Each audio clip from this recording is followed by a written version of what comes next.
The glow of Beverly Hills doesn't just come from the California sun, it radiates from ambition, reinvention, and, sometimes, the quiet hum of a surgeon's precision. For Shekinah, that glow had become something of a personal signature. But behind the polished selfies and sculpted angles was a story layered with decisions, doubts, and a relentless pursuit of control over her own image.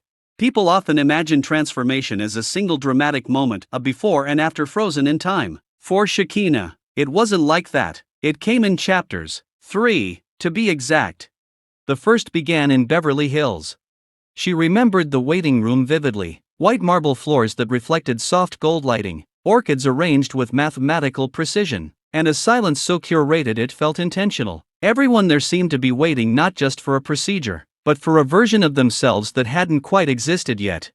Shekinah wasn't nervous in the way people expect. There were no trembling hands or second thoughts about walking out. Instead, she felt focused, like someone preparing for a presentation she had rehearsed 100 times in her mind. "This is refinement," she told herself.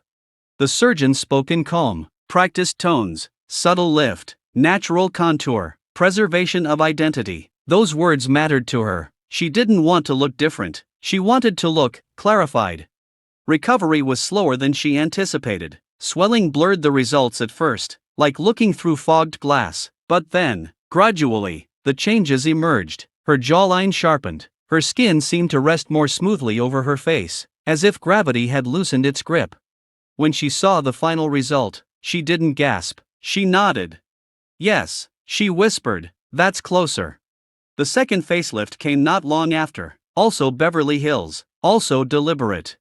This time, though, the motivation shifted slightly. The first had been about enhancement. The second was about perfection, or at least, her evolving definition of it. By then, she understood the process. The consultations felt more like collaborations. She spoke in specifics, millimeters, angles, symmetry. She brought photos, not of other people, but of herself from years past, analyzing the subtle changes time had introduced. "I'm not chasing youth," she explained once, "I'm maintaining continuity." The surgeon smiled, though it was the kind of smile that suggested he'd heard many versions of that sentiment before.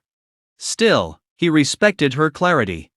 The second recovery was easier, not physically, but mentally. She knew what to expect. She knew when to be patient and when to trust the process, and when the swelling faded, the result was undeniably striking. It wasn't dramatic, that was the point. Friends commented that she looked rested, radiant, like herself but elevated. Those were the exact reactions she wanted. Not shock, recognition. But something lingered beneath the surface, a quiet, persistent question. Was there still more to refine? That question didn't feel urgent at first. It drifted in and out of her thoughts, appearing in reflective moments late at night, or when studying her face in different lighting. It wasn't dissatisfaction, it was curiosity. What if? That question eventually led her far beyond Beverly Hills. Turkey wasn't an impulsive choice. It came after weeks of research, consultations, and conversations. She studied techniques, compared philosophies, and immersed herself in a world where cosmetic surgery was both art and innovation at a global scale. The clinic she chose had a different energy from Beverly Hills, less polished glamour, more clinical confidence. It felt less like a luxury experience and more like a specialized craft environment. Here, the conversations were different. Balance, the surgeon told her, not just lift. He approached her face like a composition, each feature interacting with the others. It wasn't about isolating areas, but about harmony.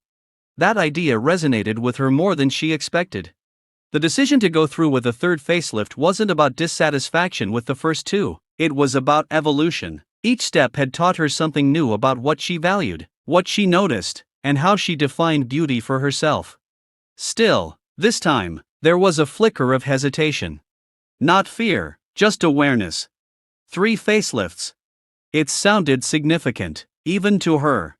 The night before the procedure, she sat by the window of her hotel, watching the city lights flicker against the dark. Istanbul moved differently than Los Angeles, faster in some ways, older in others. There was history in the air, a sense that transformation wasn't new here. It had been happening for centuries, just in different forms.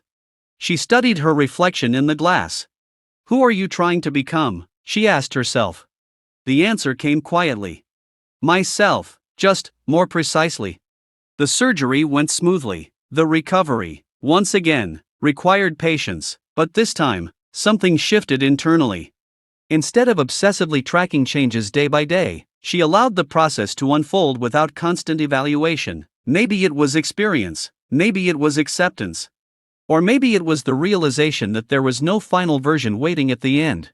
When the results settled, the difference was subtle but undeniable, not just in her appearance, but in her demeanor. There was a softness now, a kind of ease that hadn't been there before.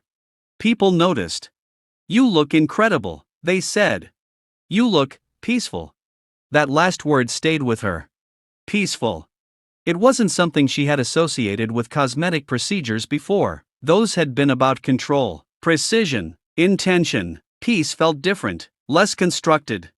She began sharing her journey more openly, photos, insights, reflections, not just the polished results, but the process behind them, the swelling, the uncertainty, the waiting. Reactions were mixed. Some admired her transparency, others questioned her choices, a few criticized the idea of multiple facelifts altogether. She expected that. What surprised her was how little it affected her.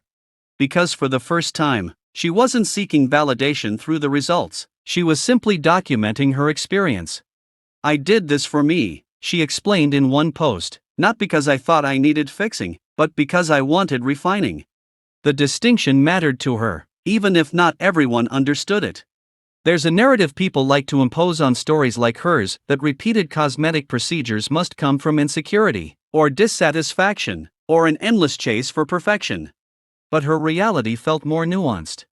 It wasn't about erasing flaws, it was about aligning her appearance with her internal sense of self, an idea that's difficult to quantify, and even harder to explain. Of course, she knew there were limits. 3 facelifts had taught her not just what was possible, but what was enough. For the first time, she felt no pull toward what's next, no lingering curiosity about further adjustments, just a quiet sense of completion, not permanent, but present.